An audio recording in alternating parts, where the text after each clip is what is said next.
Hey everyone, Dave here from OSGTTV. Hope everyone's having an awesome day. We got a quick video here for you today. It's a quick unboxing and usage and review of the Quickshot II from RetroGames. We're not going to waste a lot of time. We're going to get right into this. But if this is your first time here and you love retro kind of content, make sure to throw us a subscribe and come back and check out everything else we've got.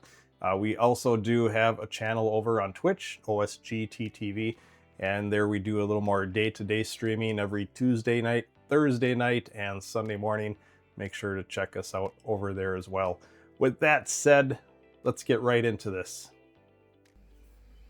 Doors slide open, air smells like dust and sugar, flicker in the corner calling out my name. Old high score list, my initials halfway down it, pockets heavy jangling like I never changed. Retro to this day, stacking quarters just to stay, wasting all my daylight, chasing pixels, chasing fate. Retro to this day, I grew up but I remain right here in the glow. Retro to this day.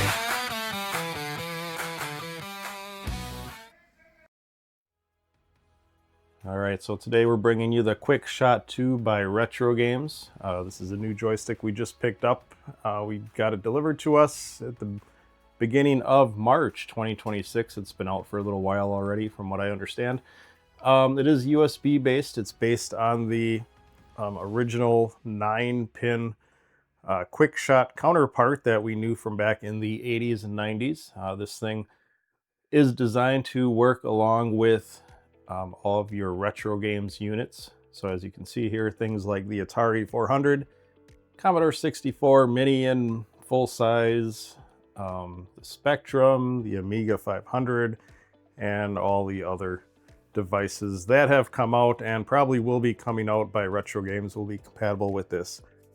Being USB based with all of the extra buttons on it makes it a real handy device to use with other things if you're talking emulation, meaning plugging it into your PC and using it with your favorite emulator. You probably get this thing, and we'll probably test this out, get it plugged into like a Raspberry Pi or Batacera build and be able to use it there. Being USB based gives it a lot of functionality, and we are really stoked about being able to use this on all different platforms. So with that being said,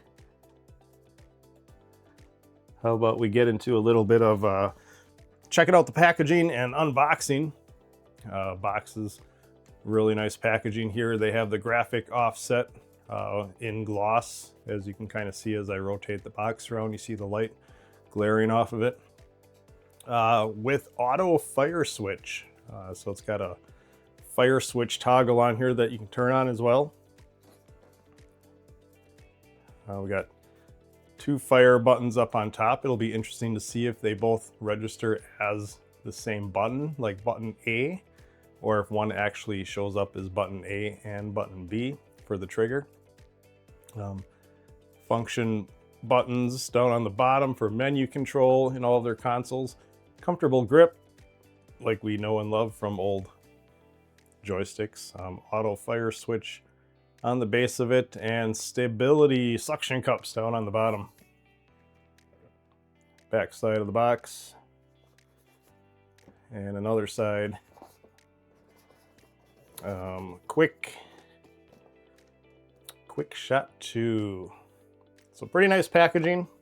If you want to look at the bottom too, nice gray bottom of the box there. Let's start opening this guy up and checking out what's inside for us, in store for us.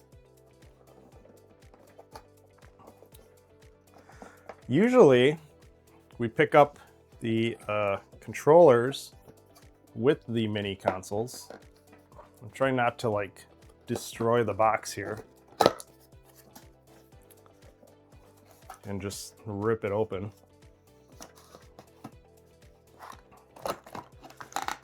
It's really tempting. This is definitely packaging. It's packaged good, but it's one of those boxes that you just kind of want to grip and rip, you know, and get the thing out of there. All right, we'll set this off to the side here. So there we go, Quickshot controller.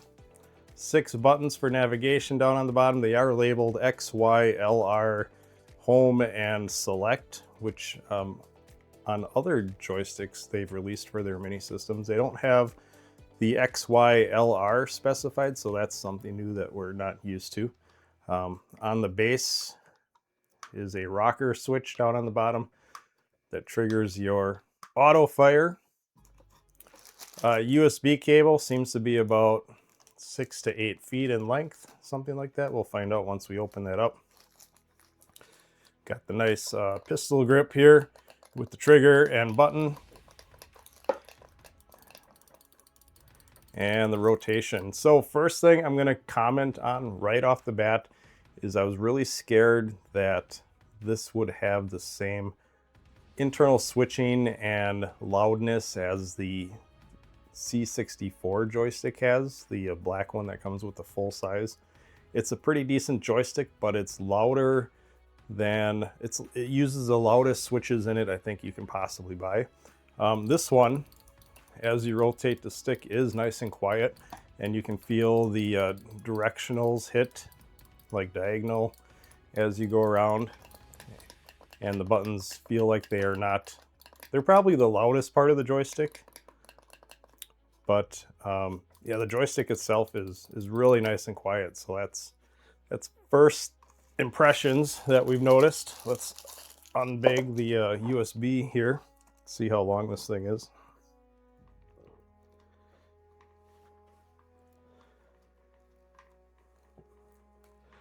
Twisty ties are sometimes like USBs, where you put them in the wrong way or you twist it the wrong way, and then you have to go back to the original way. The cord itself is about 5 to 6 feet in length. So it's a good sized cord. It's not like the cords on like the Nintendo NES Mini.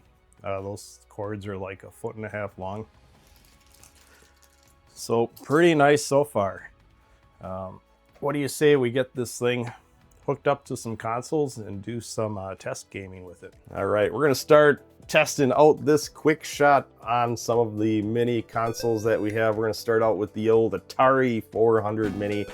As we boot up the system, we're greeted by a beautiful carousel full of included games. If you scroll through the menu, you eventually find your USB stick if you have that plugged in, full of more games. RetroGames has always been awesome that they don't require you to mod the system or anything to play more games. All you gotta do is have a USB formatted correctly with the correct game ROMs on there, and yes, you can go ahead and play your own games. So let's go ahead and fire this up. Trigger works as it should to launch the games. We're gonna hit the start button. Let's see how we get controls here. Okay, so that's interesting. 1 player, 2 player. So the button on top, so in the old days of Atari 2600 on your 1-button controllers, you know, the trigger and the top button kind of did the same thing. On this one, all of these buttons act a little differently.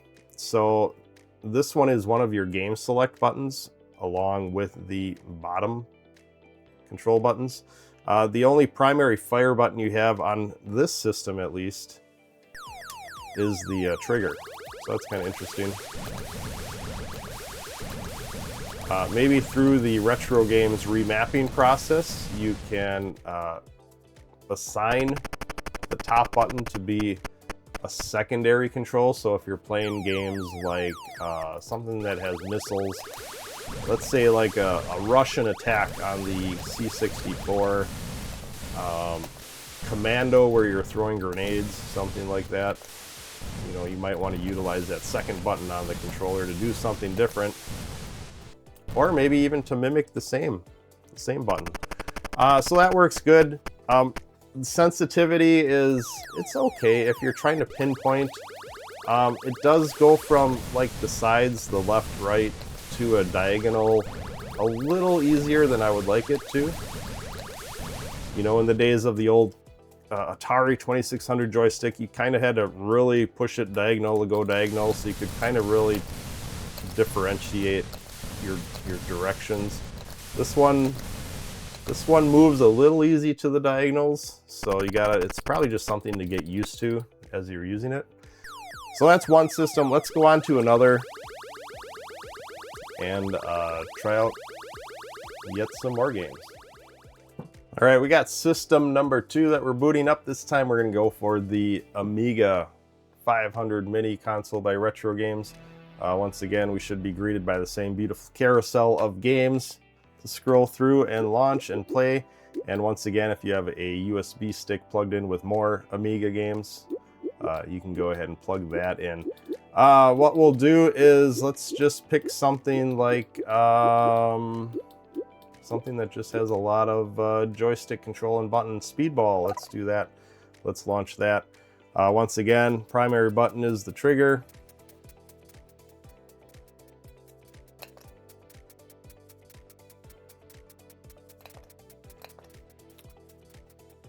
And we just got to get through the loading info.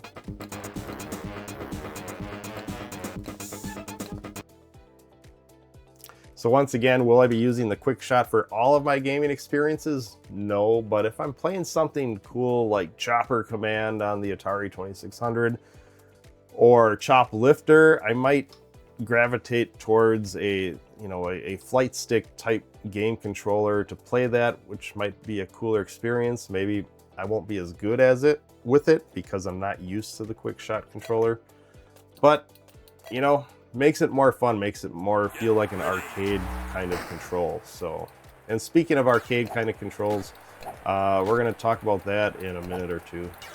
So yeah, this seems to be working fine. I can control the guys pretty good. Like I said, it's a little sensitive. Like as I'm going up to upright, down to down right, you gotta be aware. You gotta kind of be thinking of it, and maybe if I use it enough, it'll become second nature. But the movements are pretty tight. So if you need super 100% accuracy all the time, maybe this isn't the stick for that, but seems to be working well. Fire buttons, directionals. I'm sure I could get used to this. I'm just so used to an Atari 2600 style joystick. Let's go ahead and move on to yet another system. All right, this one is a special unit that we've got. We got this one shipped over to us from overseas because it did not have a US release. This is the Spectrum by RetroGames. It's a remake, full-size working rubber keyboard and everything, based on the Speccy that was out around the same time as the C64 back in the 80s, early 90s, before it died out. So once again, we got the USB Quickshot plugged into this thing. We're greeted with the same wonderful carousel of games. Eventually, like I said, you'll have your USB stick if you got more games you want to plug in, which is really cool. What I'm going to do here, and just because I don't trust my streaming equipment all that much, is sometimes when I plug in a new streaming device, the sound is wonky, so it helps if I just like deactivate it and reactivate the connection. Maybe not needed, but you know, I'm a little paranoid. So here's a game like Phoenix or Scramble. I can't remember which one this is. We'll go through here and if it ever loads up, I don't know.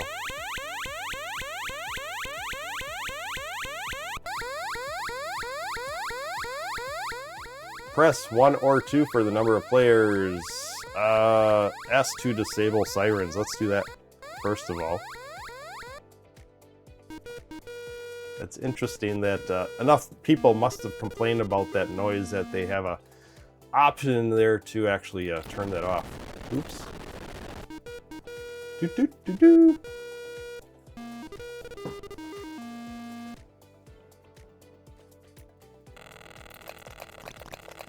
All right, we got movements. We've got fire buttons working good. Actually, the secondary button is configured on here. So the bombs, the missiles I got, are actually getting triggered off in here. So the system is set up for a 2-button control, which is nice. That's kind of neat. So this is kind of like Scramble. I think Stern made Scramble, right? So pretty similar to that. So this is the Spectrum computer by RetroGames. Awesome machine. I had no Spectrum experience when I bought it. I just kind of bought it for the nostalgic of having another retro system that I've never played before. So fun times playing around with this. Let's go to yet another system. Let's go to the big ones. Let's go to the Commodore 64 mini and full-size computers. All right, next up, Commodore 64 mini by RetroGames.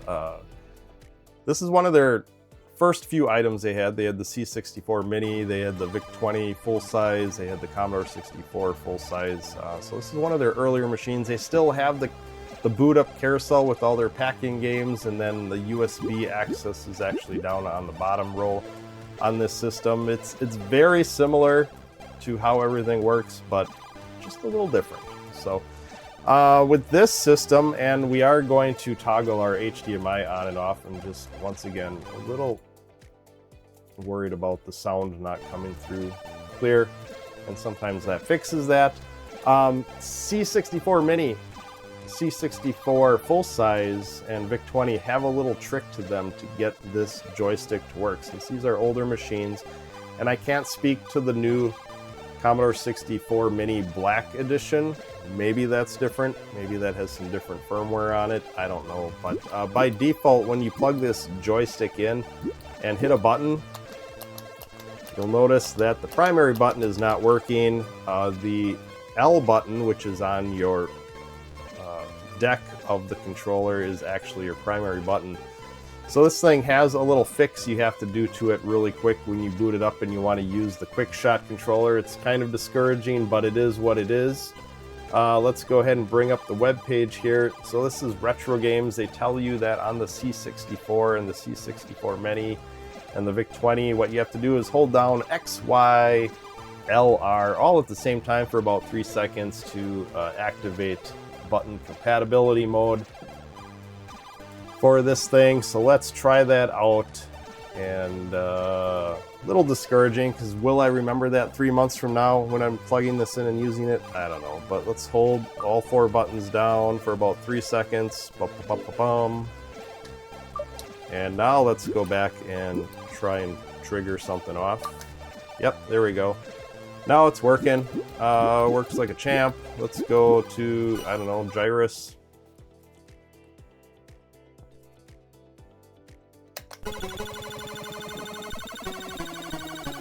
And we've got all of our directionals going. We've got the fire button going, the trigger. On this game, the top button actually mimics the same button as button 1.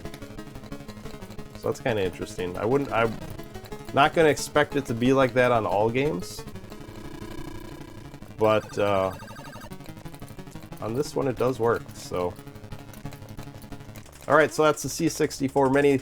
Let's boot up the C64 Maxi and see if we have to do the same button trick to get it working over there. Okay, C64 Maxi time. Actually, RetroGames doesn't like when we call it the Maxi. We'll just say the C64 full size. With the Quickshot II, here's the main menu. Once again, up, down, left, right seems to be working well. Let's try the fire button. Yeah, as expected, we got to do the little button trick to get it working on the Commodore 64. So we're going to hold X, Y, L, R. Actually, let me bounce the HDMI connection here real quick one more time.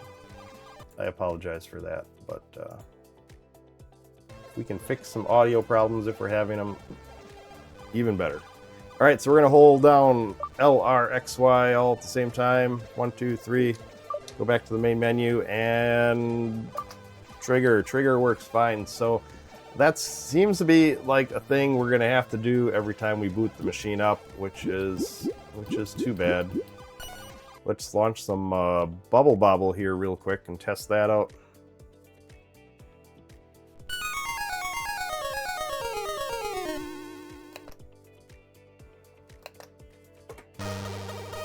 Difference with the C64 full size is you have a full working keyboard like an original Commodore 64. You have an extra USB port on it, and firmware is a little different. There's some minor changes. A lot of people wouldn't tell the difference, but there's some differences in operation with like NTSC and PAL games running at slightly off speeds on the two different machines, so there's some tricks around that, but seems to be working good. Whether I'd play Bubble Bobble with a flight stick controller, oops, that was an extra hop I wasn't planning on.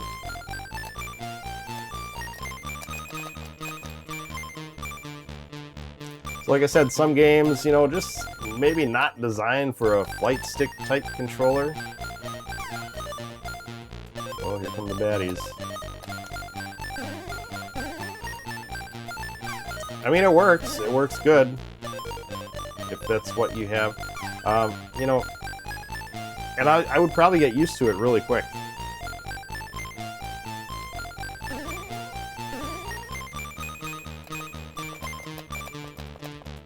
It's just a matter of how good am I at the game, right? So that's the C64. Full-size computer. The only thing left to really look at, and we kind of flipped the screen on this earlier on, is the using it on a computer. So if you're going to use this on a computer with emulation, this is a great joystick. You plug it in, Windows 10 or 11 will recognize it as a Quickshot II. You can go in and calibrate it. You can do your 8-way directional. Each one of the red buttons is a different button that you can program for your emulators. So if you have something that requires multi-buttons, like you're doing some arcade emulation or something like that, and you have a 4-button or a 3-button game, you could go button 1, button 2, and then the easier to reach buttons on whatever side you're holding on to, 3, 4, 5. So that's 5 buttons at your disposal real quick there.